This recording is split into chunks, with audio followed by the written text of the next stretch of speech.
질문으로 시작된 이야기. 잠시 상상해 봅시다. 아무것도 없던 시대. 문자도 과학도 기계도 없던 인류가 어느 날 갑자기 별을 계산하고 거대한 돌을 쌓아 하늘과 일직선으로 맞춥니다. 여러분은 이게 정말 가능하다고 생각하시나요? 만약 누군가 아주 오래전 인류보다 훨씬 앞선 존재가 우리에게 무언가를 알려주었다면 어떨까요? 오늘 이야기는 바로 그 질문에서 시작됩니다. 갑자기 나타난 지식.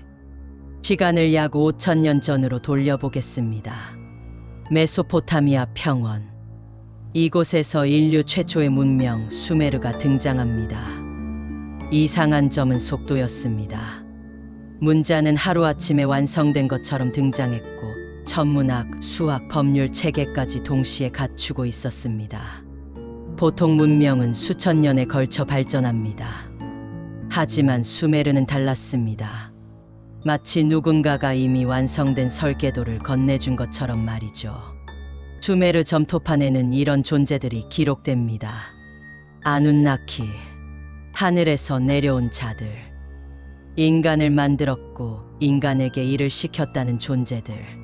이 기록은 단순한 신화일까요? 아니면 누군가를 기억하기 위한 이야기였을까요? 신은 왜 항상 하늘에서 내려왔을까? 전 세계의 신화를 살펴보면 놀라운 공통점이 있습니다.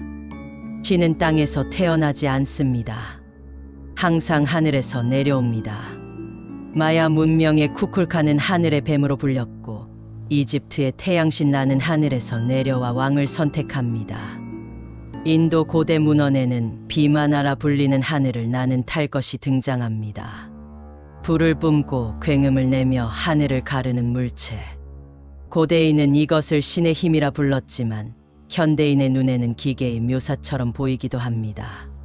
인간의 손으로 가능했을까? 이제 이집트로 가보겠습니다. 기원전 2500년 대피라미드가 세워집니다. 수백만 개의 돌, 머리카락 한 올 수준의 오차, 완벽한 방향 정렬. 공식적인 설명은 단순합니다. 노동과 시간. 하지만 질문은 남습니다. 왜 같은 시대의 다른 문명에서는 이런 기술이 보이지 않을까요? 더 놀라운 사실은 피라미드 형태의 구조물이 전 세계에 존재한다는 점입니다. 서로 만나본 적도 없는 문명들이 왜 같은 형태를 선택했을까요? 하늘에서만 보이는 그림. 남미, 페루, 나스카 사막. 땅에서는 아무 의미도 없어 보이는 선들. 하지만 하늘에서 보면 거대한 그림이 완성됩니다. 누가 이걸 봤을까요? 고대인은 하늘을 날 수 없었습니다. 그런데 왜 하늘에서만 보이는 그림을 남겼을까요? 일부는 말합니다. 그건 신에게 보내는 메시지였다. 혹은 하늘에서 내려오는 존재를 위한 표식이었을지도 모릅니다. 벽화 속 낯선 존재들. 프랑스와 이탈리아의 동굴.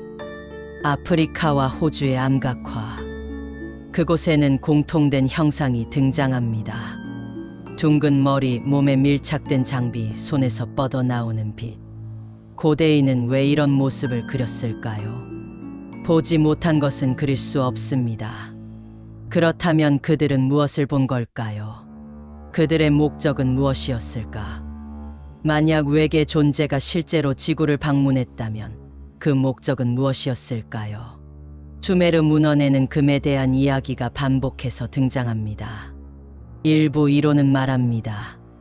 외계 문명에게 금은 기술적으로 중요한 자원이었다고.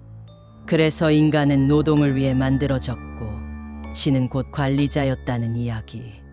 물론 증명된 사실은 아닙니다. 하지만 완전히 허구라고 단정하기에도 이상한 점은 너무 많습니다. 왜 공식 역사는 침묵할까? 학계는 이 이론을 받아들이지 않습니다. 이유는 명확합니다. 직접적인 증거가 없기 때문입니다. 그러나 역사에는 발견되지 않은 것이 훨씬 더 많습니다. 우리가 아직 찾지 못했을 뿐 땅속 어딘가에는 다른 이야기가 잠들어 있을지도 모릅니다. 판단은 여러분의 목. 이야기는 여기까지입니다. 고대 외계인설은 진실일 수도 상상일 수도 있습니다.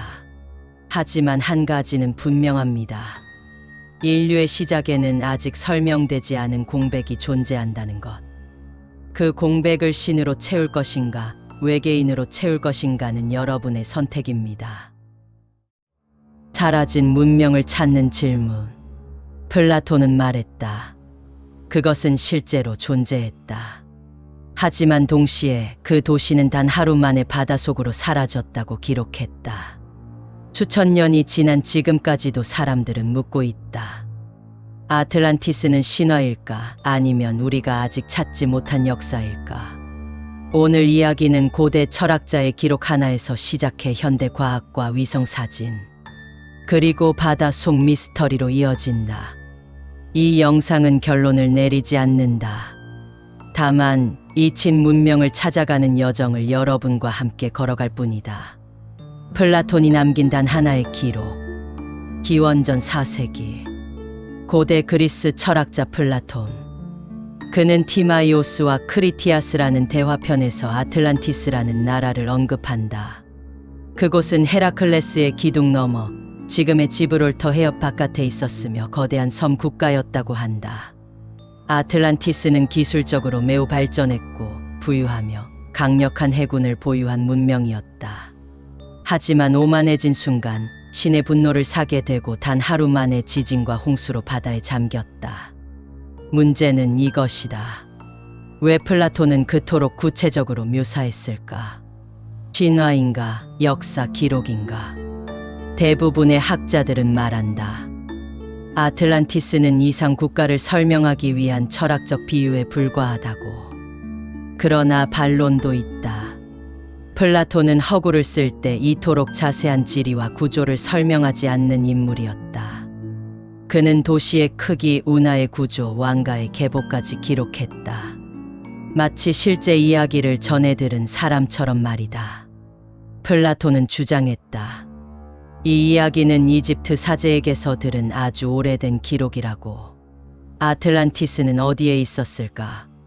수많은 사람들이 아틀란티스의 위치를 추적했다. 가설은 다양하다.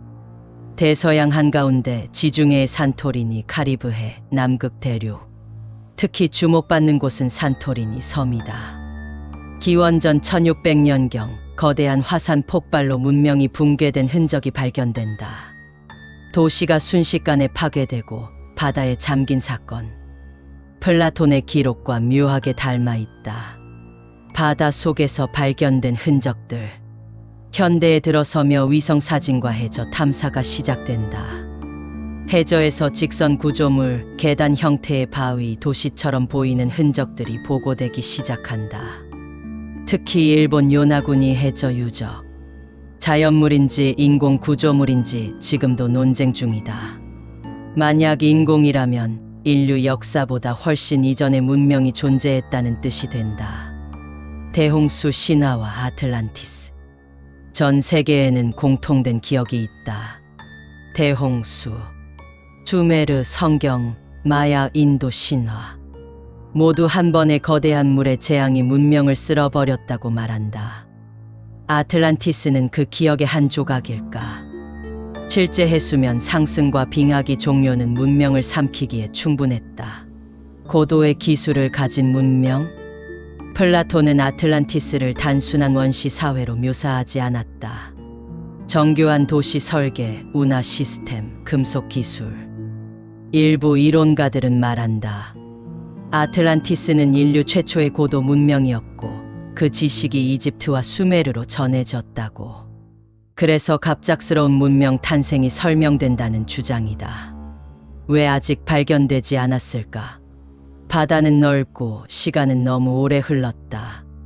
한 구조 운동, 침식, 퇴적.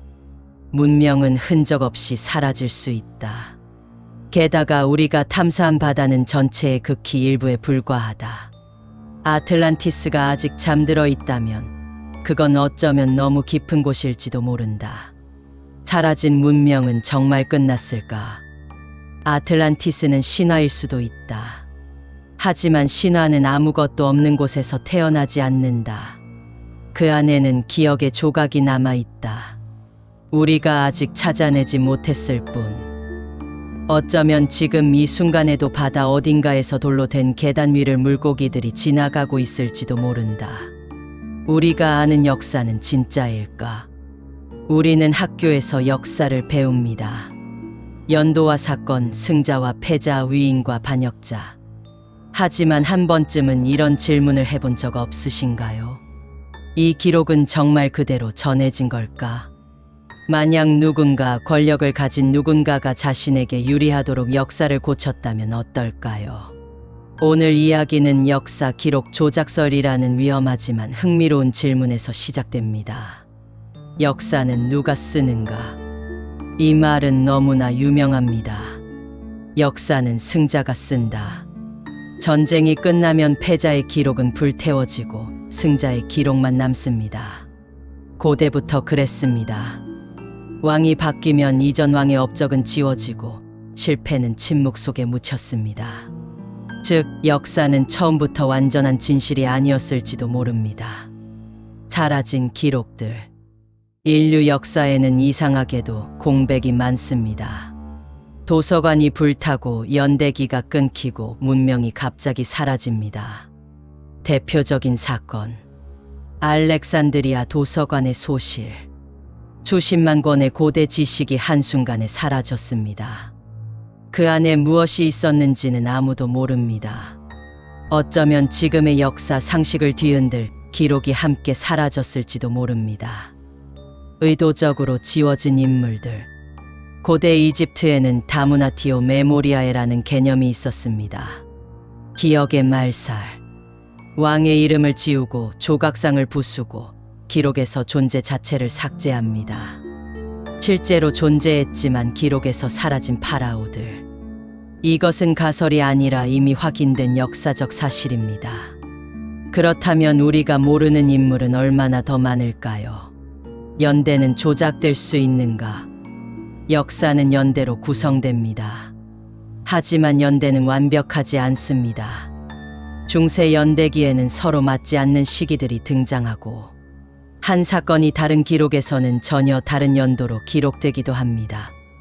일부 연구자들은 주장합니다. 중세 유럽의 몇 세기는 의도적으로 추가되었을 가능성이 있다고. 만약 그렇다면 우리가 믿는 시간 자체가 달라질 수 있습니다. 고고학적 증거와 맞지 않는 역사. 고고학은 때때로 역사책과 충돌합니다. 문헌에는 없는 도시가 발견되고 설명되지 않는 기술 유물이 등장합니다. 대표적인 예. 정교하게 가공된 거석 구조물, 현대 기계 없이는 불가능해 보이는 유적들. 이것은 두 가지 중 하나를 의미합니다. 기록이 틀렸거나 우리가 모르는 역사가 존재하거나 종교와 권력이 만든 역사. 역사는 종종 권력의 도구가 됩니다. 종교 경전도 예외는 아닙니다. 편집되고 선별되고 해석됩니다. 어떤 이야기는 정경이 되었고 어떤 이야기는 이단으로 사라졌습니다. 그 과정에서 무엇이 빠졌을까요? 역사 기록 조작설은 바로 이 지점을 파고듭니다. 그렇다면 진실은 어디에 있을까? 모든 기록이 거짓일 수는 없습니다. 하지만 모든 기록이 완전한 진실도 아닙니다. 진실은 기록과 기록 사이, 공백과 모순 속에 숨어 있습니다. 역사는 하나의 이야기라기보다 수많은 파편에 가깝습니다. 질문을 의심하는 것에서 시작된다. 역사 기록 조작설은 위험한 주장일 수 있습니다. 하지만 질문하지 않는 역사야말로 가장 위험할지도 모릅니다. 우리가 믿는 과거는 누군가의 선택으로 남겨진 이야기일 수 있습니다. 여러분은 어떻게 생각하시나요? 역사는 기록된 그대로일까요? 아니면 아직 쓰이지 않은 이야기일까요? 지금까지 미스터리 썰이었습니다. 다음 이야기에서 다시 만나